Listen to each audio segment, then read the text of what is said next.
Assalamualaikum warahmatullahi wabarakatuh. Saya Mandaik Mahera dari kelas TE2B NIM 19030163.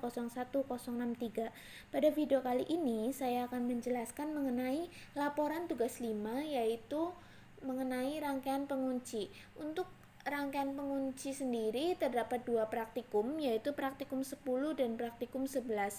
Untuk praktikum 10 itu mengenai rangkaian pengunci, sedangkan untuk praktikum 11 itu mengenai rangkaian pengunci dengan control off.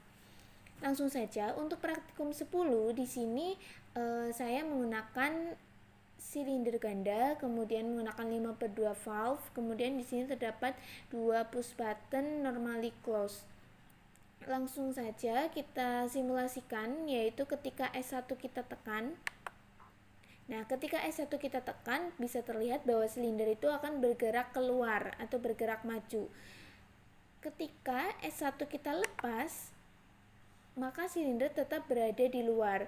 Di sini yaitu menggunakan prinsip penguncian bahwa S1 itu tetap berada di luar karena posisinya S1 itu dikunci, sehingga ketika S1 kita lepas, silinder itu tetap berada di luar.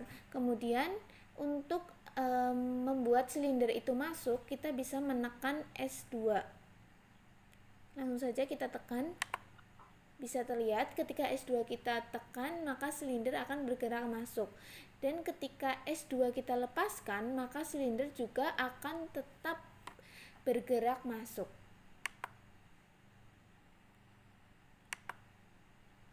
Nah, bisa terlihat bahwa silinder itu tetap berada di dalam ya. Kemudian kita langsung ke praktikum 11. Untuk praktikum 11 ini merupakan rangkaian pengunci dengan control off.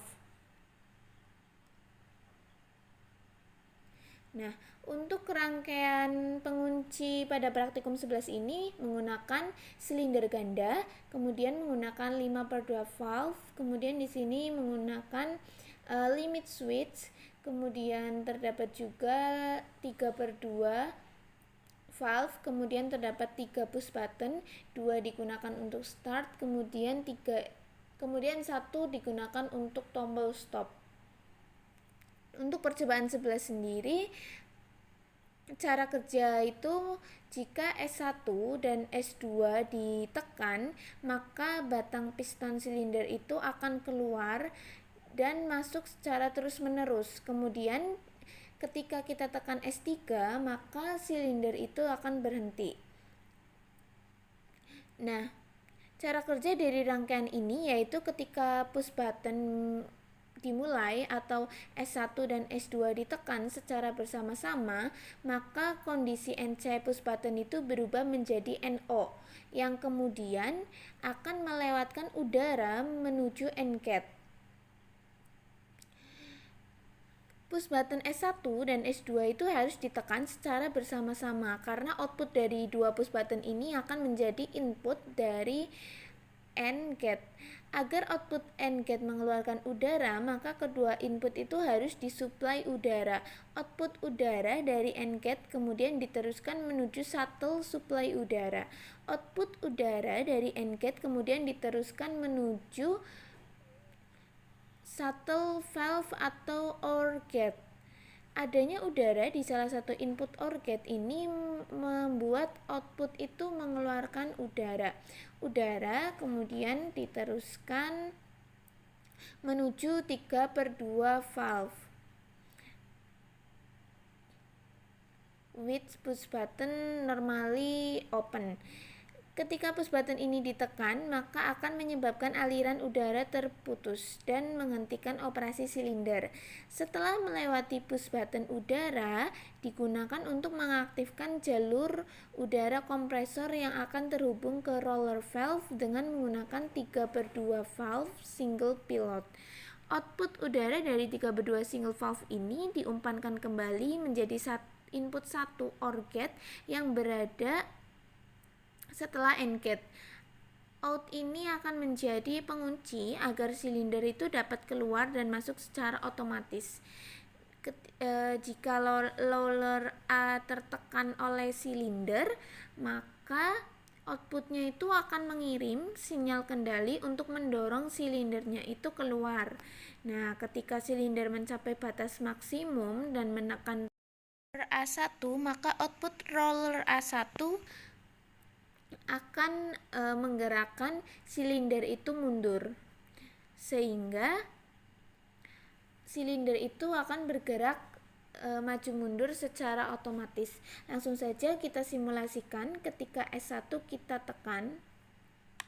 Nah, ketika S1 kita tekan, maka silinder itu tidak akan bergerak karena S1 ini kita N-kan dengan S2. Jadi harus kita tekan bersama-sama, yaitu S1 dan S2, baru silinder itu akan bergerak. Sekarang kita tekan S2. Nah, ketika S1 dan S2 dalam posisi ditekan bersamaan atau dua-duanya, maka rangkaian ini akan bekerja, yaitu silinder akan bergerak keluar masuk secara terus-menerus atau secara otomatis. Untuk menghentikan pergerakan silinder yang keluar masuk secara otomatis, bisa ditekan tombol S3.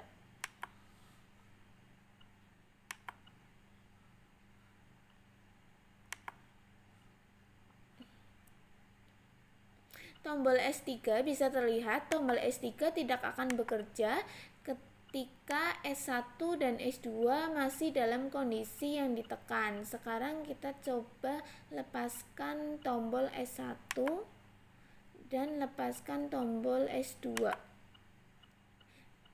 Ketika S1 dan S2 sudah dilepaskan, kemudian kita dapat menghentikan rangkaian ini atau sistem ini dengan cara menekan S3. Nah, bisa terlihat ketika S3 ditekan, maka sistem akan berhenti. Sekian yang dapat saya sampaikan, kurang lebihnya saya mohon maaf. Wassalamualaikum warahmatullahi wabarakatuh.